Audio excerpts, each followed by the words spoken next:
অনেকদিন ধরেই আমরা বাসা খুঁজতেছিলাম।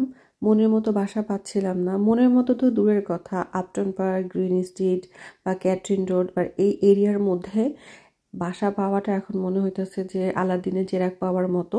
খুব খুঁজতেছি, দুই একটা বাসা পাই 3 বেডরুম বা অনেক বড়, একদমই পছন্দ হয় না, কাইন্ড অফ এরকম। তো খুঁজতেছি বাসায় পাচ্ছিলাম না। হঠাৎ করে মানে আমরা তো এই বাসা ছেড়ে দিছি, বাড়িওয়ালাকে বলছি, তো বাড়িওয়ালা এই বাসা ভাড়া দিয়ে ফেলছে। আমরা পাইছি কিনা পাইছি বাড়িওয়ালা দেখার বিষয় না, একবার বাড়িওয়ালারা জানলে তখন বাড়িওয়ালা দেখা যায় বাসা ভাড়া দিয়ে দেয়। এই বাসাটা তো সুন্দর, আপনারা দেখেছেন, 1 বেডরুম বাসা, মাশাআল্লাহ ভালোই ছিল। আমরা কয়েকটা এজেন্সিতে গিয়েছিলাম, ম্যাক্সিমাম এজেন্সিতে যে ধরনের বাসাগুলো দেখাইছিল আমাদের মানে সামর্থ্যের বাইরে ছিল।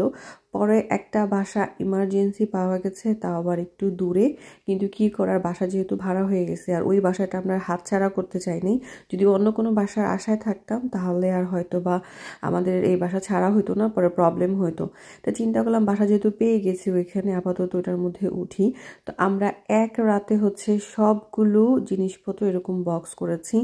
এক রাতের মধ্যে বক্স করাটা কিন্তু অনেক টাফ। আর এরকম একটা সিচুয়েশন, আপনি একটা বাসা পাইছেন, যদি আপনি না করেন তো পরবর্তীতে ওই বাসাটা থাকে না, অন্য কেউ সেটা করে দিচ্ছে।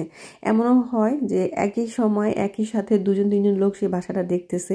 আপনি নিলে, আপনি আগে গেলে আপনাকে আগে দিবে, কেউ আগে গেলে তাকে দিবে। তা আমরা ওটার পর চিন্তা করলাম করে দেই, যেহেতু এই বাসা ভাড়া হয়ে গেছে। তো রাত্রেবেলা খুবই কষ্ট করে আমরা এই বক্সগুলো করেছি।